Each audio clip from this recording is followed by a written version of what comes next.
Babae. Ayan. Asa na si Tito Jen? Willie Adila sa tao.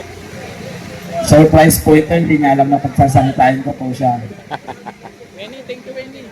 Walang problem naman dito. Eh, takot ko lumapit. Buhay pa ba? Gising pa ba kayo? Ah! Mag-ingay naman. Ayan. Nandito na po. Bigyan natin ng masigabong palakpakan. Retired General Romeo Pugis.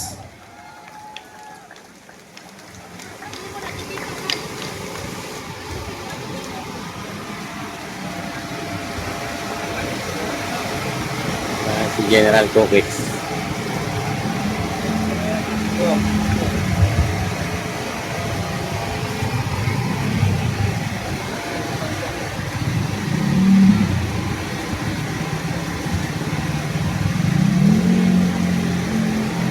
Magandang hapon sa inyo lahat, mga kababayan. Araw po ng kalayaan natin ngayon. Totoo po ba ang sadyang malaya tayo? Maligaya ba? Masaya ang ating kalayaan?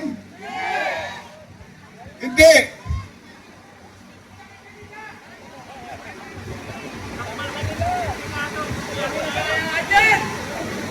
Ano sabi mo? Isang malaking sindikatong gobyerno?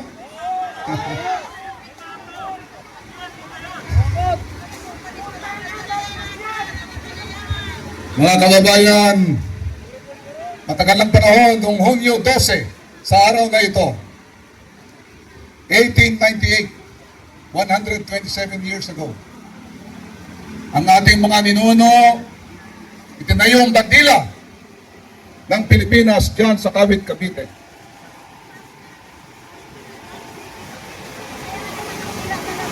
Iyon ang papahiwatig, nagpapatunay ng mga Pilipino ay kayang tumayo, manindigan at lumaban.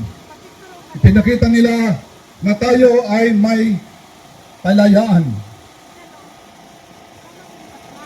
Pero ang masakit na katotohanan, 127 years ago, tayo ay, totoo yung sinabi nyo, hindi tayong tunay na malaya. Napalis natin ang mga dayuhan. Pinalis natin ang mga Hapon, mga Amerikano, mga Kastila. Pero merong naiwan mga taong nandito sa ating bayan. Hindi sila dumating dito sa ating sakay ng mga barkong pandigma. Hindi sila nagsasalita ng wikang banyaga. Sila ay mga kapwa nating Pilipino. Nagsasalita ng Pilipino. Sila ang mga tawag dito, nangungupkob sa atin, nagpapahirap sa atin. Okay? Ang mga taong ito ay Pilipino na katulad natin. Sila ay nakaupo sa mga opisina ng gobyerno. Sila ay nasa Kongreso. Sila ay mga taong dapat ay maglingkod sa atin, pero sa halip tayo ay ninanakaw at ninalapastangan. Habang marami sa atin naghihirap na halos hindi makakain maghapon, hirap na hirap, mga magsasaka, mga manggagawa, kung ano pa, sila ay nagpasasa sa kanilang mga ninakaw na pera sa ating bayan. Hindi ito ang kalayaan na pinaglaban ni Jose Rizal. Hindi ito ang kalayaan na pinangarap ng ating bayaning si Andres Bonifacio. At hindi ito ang kalayaan na nagtubo ating mga ninuno, mga bayani. Kaya mga kababayan, panahon na para tayo magkaisa. Panindigan. Para tapusin na natin itong pangyayaring pagtarimbong sa ating bayan. Para tayo tuloy na maging malaya. Mga kababayan, tayo ay merong kalayaan para ipahayag ng ating damdamin. Tayo magsama-sama para tapusin na natin itong kalukuhan ng ating mga kababayan ito nagpapasasa sa atin. Marami sila. Nandiyan lang sila. Panahon na para tayo ay magsama-sama at panagutin sila. Isuli ang mga dapat nilang, ang mga ninakaw nilang mga pera sa taong bayan. Ang kalayaan para ito ay ganap at tunay, dapat manumbalik ang katapatan at katinuan dito sa ating gobyerno, sa ating bayan. Hindi patuloy tayong tunay na malaya dahil sa mga taong ito nanamantala palagi sa atin. Kaya tayo magtulong-tulong mga kababayan para sa ikabubuti ng ating bayan. Kapag nagsama-sama tayo, walang makakapigil sa atin, walang kapangyarihan na makakapigil sa atin. At sa huli, may sasabi natin sa mga susunod na henerasyon sa atin, kung tatanong ginawa natin, sasabihin natin, tayo ay nanandigan, tayo ay lumaban sa kabuktutan na nangyayari sa ating bayan, at dahil mahal na mahal na ang ating bayan, tayo ay sama-sama. Ang kalayaan na hindi lamang alaala ng nakaraan, ito ay ipinaglalaban sa kasalukuyan at pinapangarap sa kinabukasan sa hinaharap. Mga kababayan, kung ako minsan ay bilang retiradong sundalo, napakasakit para sa akin. Kung mag-isa lang ako, inaalala ko yung ating nangyari sa ating bayan. Hindi itong bayan na pinangarap ko, hindi yung bayan na inaasahan ng mga mamamayan. Napakasakit sa damdamin. Yung aking puso ay dumurugo sa nangyayari sa atin. Marami sa atin mga naghihirap. Samantalang mga dyan, mga mangilan-ilan, nagpapasasa, ninanakawan ng taong bayan. Kaya mga kababayan, tayo ay magsama-sama. Ipagpatuloy natin ang sa ating samahan para tuluyan ng matapos tutan ito ng mga ating mga nasa gobyerno. Pinangungunahan ng ating mga nasa executive, legislative, judiciary, sama-sama na silang lahat. Kaya mga kababayan, ipagpatuloy natin para maganap natin ang tunay na kalayaan. Mabuhay ang sambayan ng Pilipino, mabuhay ang mga kawal, mga pulis, mga lingkod bayan, mga manggagawa, mga kabataan, mga mangingisda, mga magsasaka, mga iba't ibang komunidad ng pananampalataya. Mabuhay ang Pilipinas, mabuhay ang tunay na kalayaan, mabuhay tayong lahat. Maraming salamat. Maraming salamat po, Tito Jen, Romeo Poques. Siyempre, nais ko po munang batiin ang aking kaibigan na nagmula pa sa Cebu,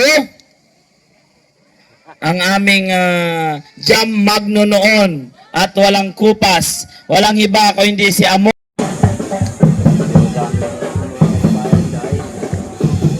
Bagong dating.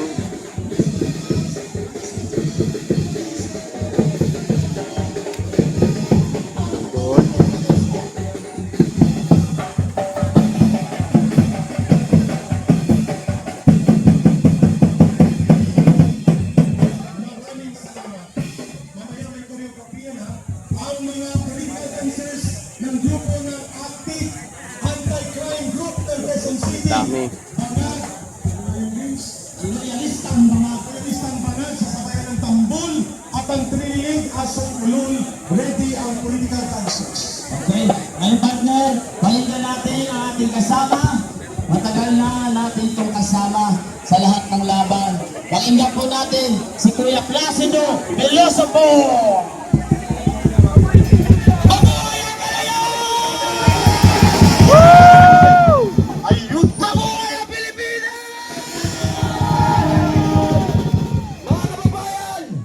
Ngayong araw na ito ay masasaksiyan hindi lang dito sa harap ng Senado, kung hindi maging sa buong Pilipinas at buong mundo na nandito ngayon ang mga Pilipino nagkakaisa upang labanan ang kasamaan. Sabay-sabay, mabuhay ang Pilipinas! Inamin ko muna ang oras kay Brother Placido sa officer po na nakausap namin na pinayagan na daw ni General Abirin at ng officer on the ground, ang ating LED wall po ay hindi pinapapasok dito sa side na ito. Ang LED wall po na yon ay magsisilbi pong guide for discussion sa teatro ng ating protesta. So sa officer po na nandito, Captain Ray Valeros at taga-UPI retired officers, General Daos, i-coordinate po natin please kung bakit iba ang utos, iba ang ipinapatupad on the side of this. Sana po ay wag na nating pahabain pa ang ating negosasyon. LED break ko lang po yun. Wala pong panganib sa banta ng seguridad natin yun. Please attention sa security or officer on the ground na nagbigay ng paintulot. Go ahead, Brother Placido. Mga kababayan, bago po ako humawak ng mikropono, nagsalita si Ka Eric, nagsalita si kasamang bench at nagtanong din ako kay Tatay Lani kung pwede bang magmura. Pero dahil sa ating respeto at paggalang sa iba nating mga kababayan na nandito ngayon, ngayong araw na ito, ipinapangako ko sa inyo na hindi muna tayo magmumura. Pero ang galit ng sambayanan ay ramdam na ramdam dahil ngayong umaga ay nakikita natin ang pagdagsa ng totoong mukha ng taong bayan. Mabuhay Pilipinas! Mabuhay! Nandito tayo ngayon sa labas ng Senado dahil upang itakwil ang kasamaan ng 12 traidores na nasa loob. Mga kababayan, malinaw na malinaw, nais nilang pigilan ang blood control scandal na patuloy na nagbibigay ng galit sa sambayanang Pilipino. Tama!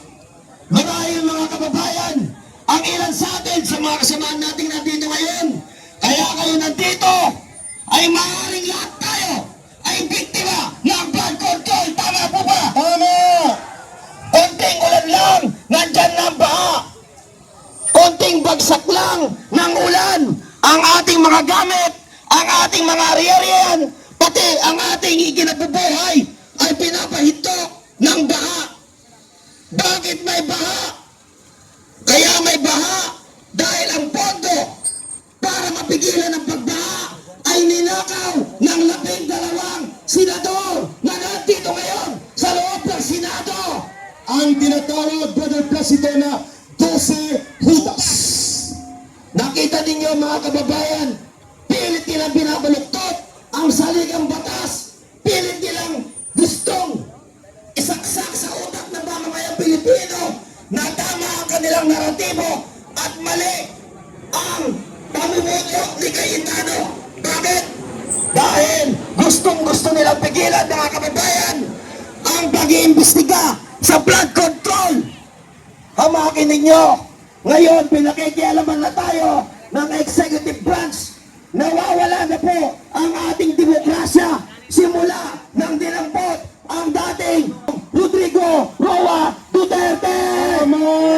Si BBM wala dito. Kaya mga kababayan, kami po ay nananawagan kasama natin sa ating mga kapulisan na pinapasahod ng taong bayan.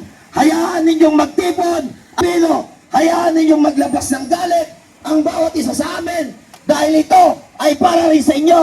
Ito ay para sa demokrasyang pare-parehas natin pinaglalaban sa ilalim ng umiiral na saligang batas ng konstitusyon ng Pilipinas. Tama ka dyan, Brother Placido. Kaya mga kababayan, manatili po tayo sa ating mga kinaroroonan. Patuloy tayo magparami sapagkat pag nagpatuloy ang panunupil ng ginagawa ng mga demonyong 12 senador, taong bayan ang huhusga! Taong bayan! Taong bayan na ang huhusga!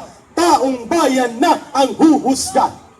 Kaya mga kababayan, patuloy po tayo magparami.